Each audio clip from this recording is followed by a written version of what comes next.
Hello all. In this video we are going to learn about how to read a birth chart, how to understand those signs and lords of that particular sign. So before we start, we should know what is the birth chart.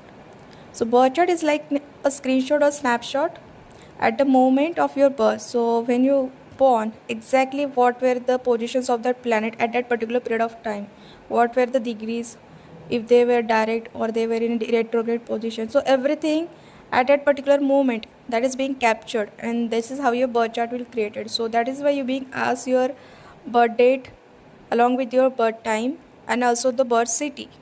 That is how the planet's position degrees will change.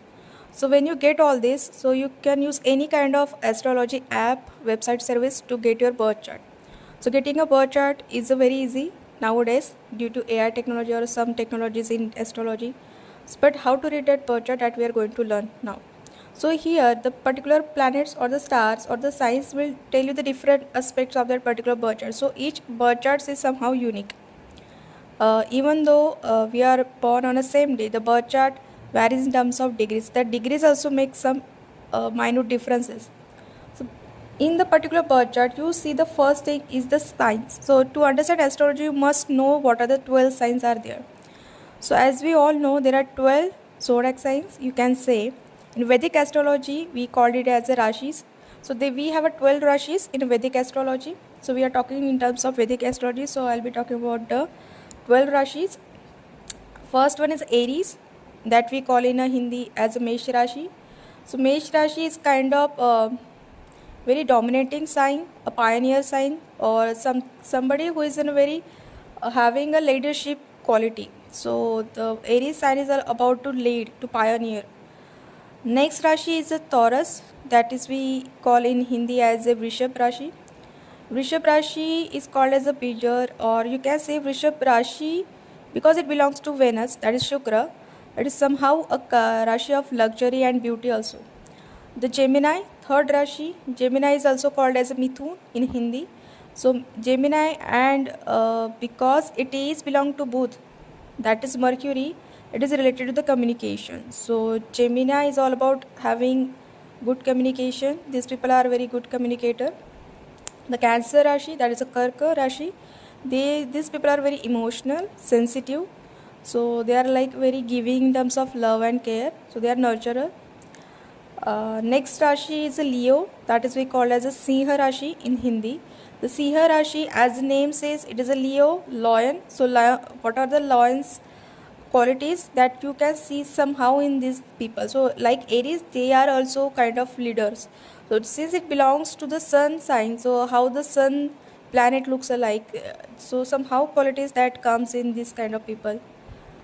Virgo, so Virgo is Kanya Rashi in Hindi. Virgo people are very critical about analyzing everything. They analyze everything. They want to get some conclusion out of everything. So these people are very critical about judging some things. Next Rashi is Libra. In Hindi we call it as a Tula Rashi. So Tula Rashi, as the name says, it is all about balanced Rashi. So these people are not so much emotional, not so much practical. They are in between. So these people act as a mediator or peacemaker in any area of life circumstances. Next Rashi is the Scorpio. Scorpio in Hindi is a Vrichik Rashi. Scorpio Rashi in all of among the all 12 Rashis is a very, I can say, a very particular Rashi, very transformative Rashi. People who born under Scorpio moon, because moon is debilitated in Scorpio Rashi. So debilitated means it is a niche in Scorpio Rashi. So Scorpio moon people, they are emotionally very challenging. Okay, so dealing with the Scorpio moon people could be somehow exhausting for us. Next is Sagittarius. Sagittarius in Hindi it is a Dhanu Rashi. These people, due to it, they belong to the Jupiter. They are kind of explorer. They want to learn the new things. Okay, gaining knowledge about different things. These are all they are all about. Capricorn, 10th Rashi. The 10th Rashi is Capricorn, which is in Hindi Makar Rashi. So Makar Rashi people or the Capricorn people, because they belong to Saturn, they are a kind of achiever, but that achievement or the goal setting people, they have a long term goals in their life. Okay, because Saturn teach them to have a long term goals, not a short term goals. So these people achieve their goals in their life at a very later period of time.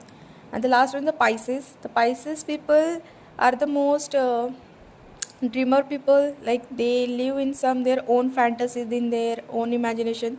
They imagine all scenario in their life that never happened. So as you see that there is a number 1 to 12. So each number, so if you see your birth chart, now you will see these numbers 1, 2, 3, 4, 5. So as per the number, you can identify for which house you have which Rashi. So these 12 signs, if they are your moon sign, they will have some different aspect. If they are your ascendants, and they will have some different aspects. So we will see that exactly what does that mean. Okay. So each sign, as I told you, there is a 12 sign. Each sign has a lord. Lord means that particular sign is ruled by a particular planet. So as you all know that we have those 9 planets. So each sign has their own lords. So for example, Aries has a Mars, Taurus has a Venus, Shukra, Gemini has a Mercury, Budh, Cancer has a Moon, Chandra, Leo has a Sun as a lord, that is Sun, Surya, Virgo also having a Mercury. So Mercury has a 2 Rashi, Virgo and Gemini. Libra, Venus again. Scorpio, it's a Mars, but in some other astrology, like in foreign countries, they consider Pluto also the lord of Scorpio sign, but it is actually in Vedic astrology is a Mars. Sagittarius, it's a Jupiter. Capricorn, Saturn. Aquarius also Saturn, and the last Pisces is a Jupiter. So these signs have these planets as their lord. So how these signs will act, this is totally dependent on their lords. So each planet, so we will see that in the next video, that how each planet has their own nature, their own behavior, and that nature will impact those signs. So for example, just to take a little bit example, like if you talk about the people of Aquarius, so Saturn is their governing planet. So if you are Aquarius ascendant, means Aquarius is in your first house, or your Aquarius moon, means your moon is in Aquarius. So if you see that in your birth chart, if you see moon and there is written 11, so it means that you are Aquarius moon. So Aquarius moon people, they are very rigid, or you can say very, how Saturn, if you see the Saturn is very neutral. Saturn is not so you can say like a Venus. Venus is like a luxury, beauty, okay, glamour. But Venus, as compared to Venus, Saturn is very neutral, practical, not so fascinated by the luxury, and also these people takes those qualities from that particular planet. So each sign has influence of planet on that particular sign. So how to read a birth chart? So first question is, we understood the sign, we understood the lords. So how exactly to read that chart? So as I told you, by using any kind of app or a website, you can create your birth chart. Okay, so when you're choosing birth chart, you can choose a north side, because I'm explaining north side birth chart. So you get options south side and the north one. So you create a north side, you need to have the correct birth timing. Okay, so creating a birth chart, you need to have correct birth timing and correct birth place. If you don't have these things, you should understand, analyze by numerologies, that we will see later. But if you have correct birth time and you have correct birth place, you will have some kind of this kind of chart. Okay, so if you see that there are 12 houses, okay, that these 12 houses are being divided, but if you see, it is counted as anti-clockwise. Anti-clockwise means first, then I go anti-clockwise, it is second, then third, then fourth, fifth, sixth, and so on. So when you are counting the houses, count it as anti-clockwise. Do not mistake as a right hand side is the second house. No, so you have to go on to the opposite side. So opposite side of 1, it is a 2, 3, and so on. So you understood each house, then you can predict how that house will have that particular planet, and then how it will behave. So each house in astrology has some significance. Okay, this all 12 house will be having some particular fields to be denoted.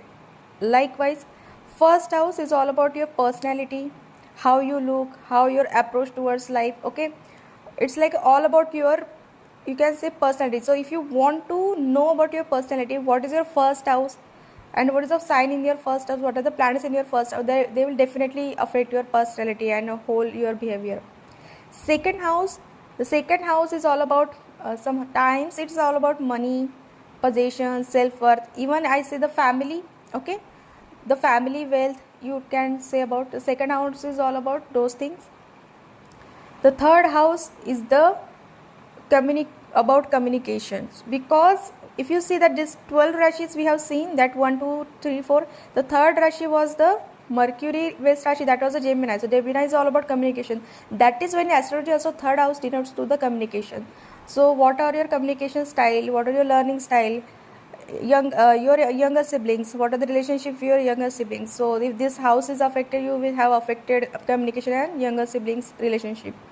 The fourth house is all about home. The home means your homeland, your home country, your hometown, your mother, okay, your emotional foundation, your maternal family. So all your family aspects, mother side aspects, that will comes in a fourth house, okay.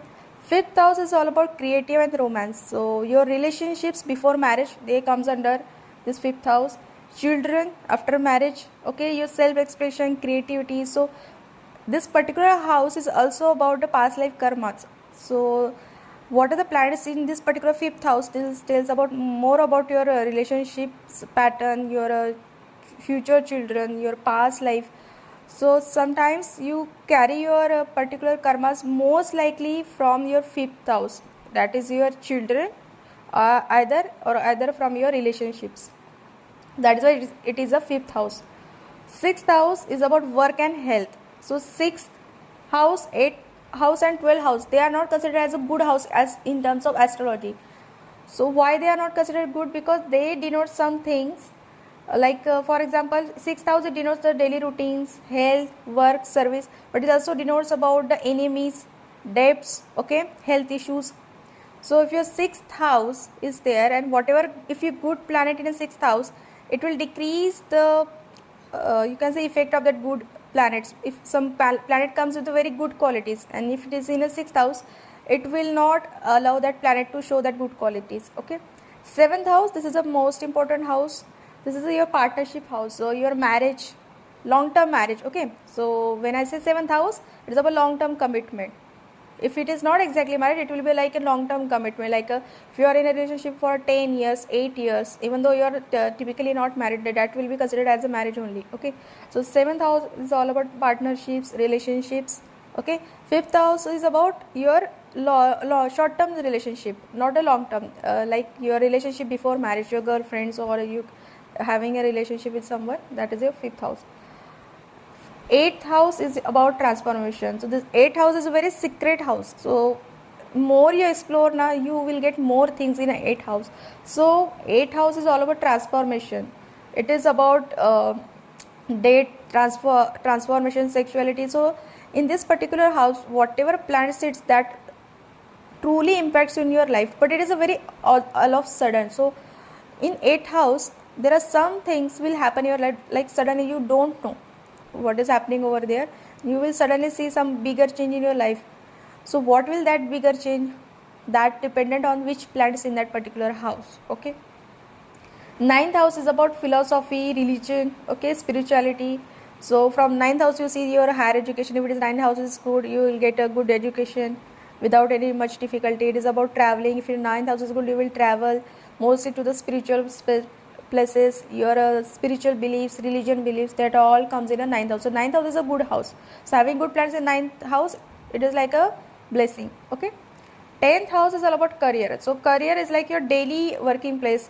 So your public image, of course, directly proportional to your career. So your reputation, your achievements.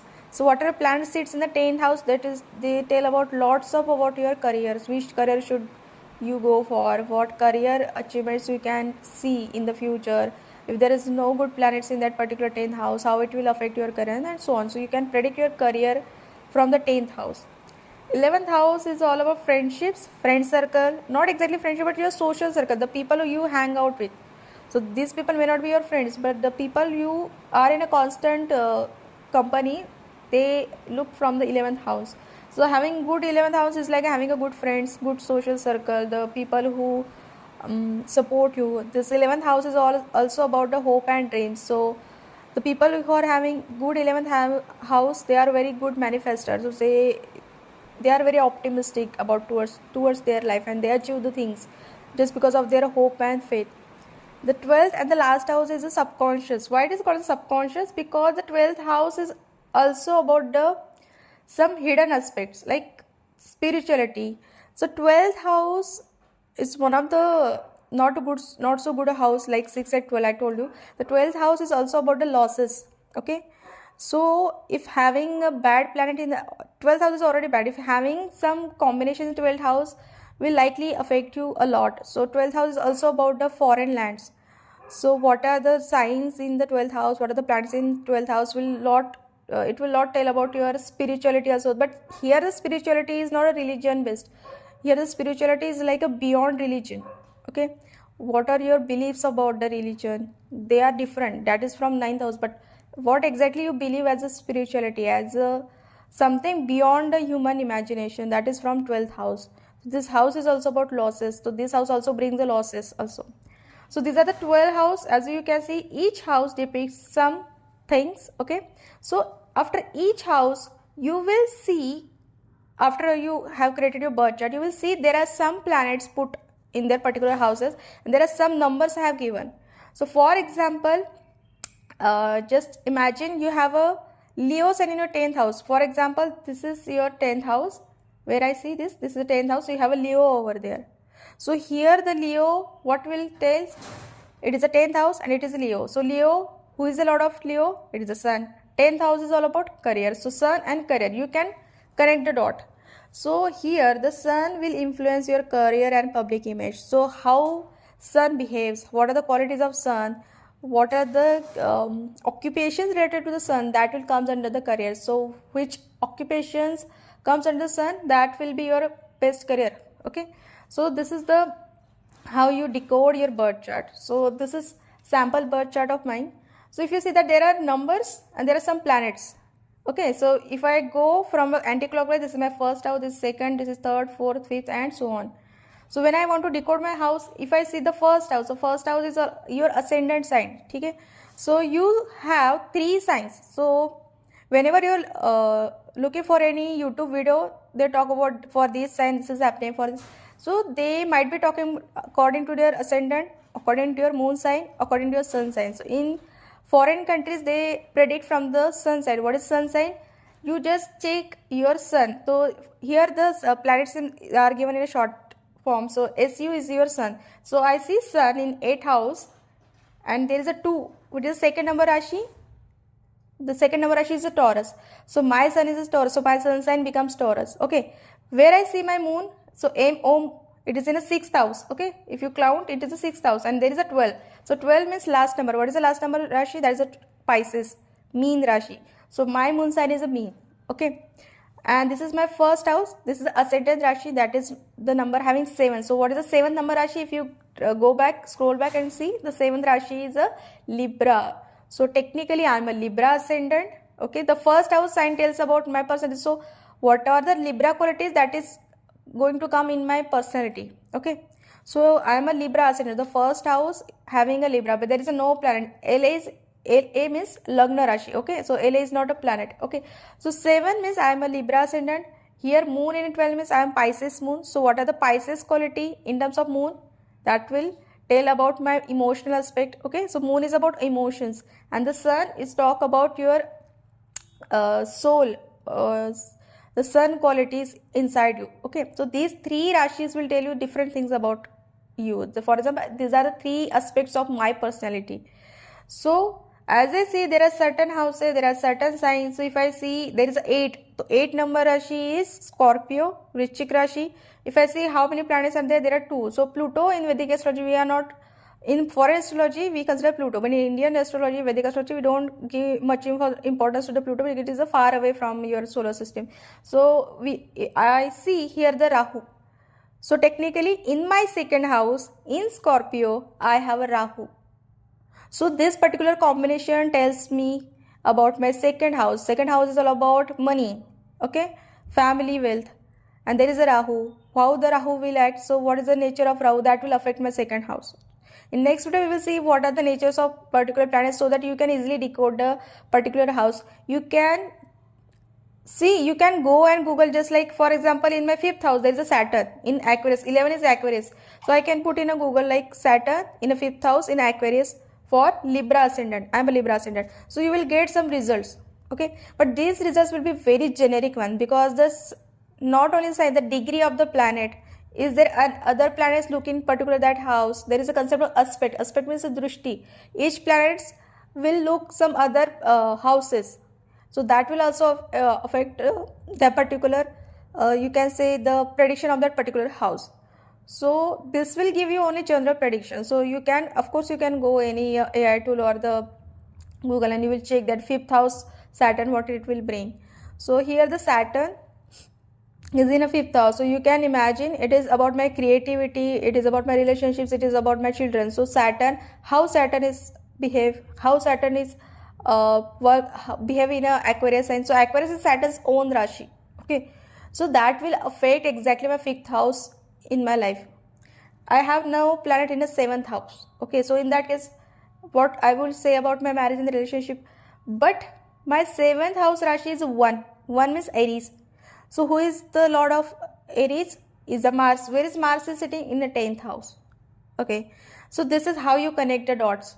So my seventh house lord, that is Mars, it is in the 10th house. It means that my partner will be related from the 10th house. What is the 10th house? That is a career.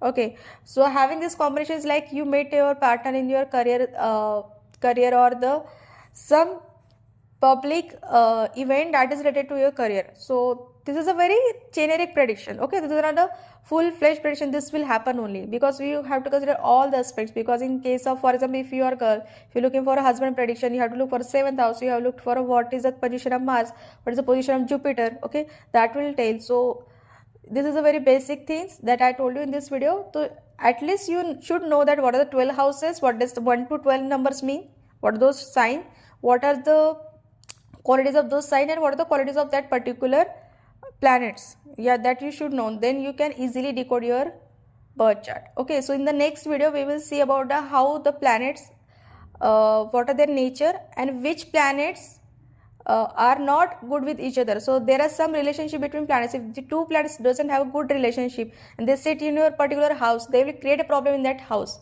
Okay, so for example, there is a two planet who doesn't go well with each other, say Saturn and Sun.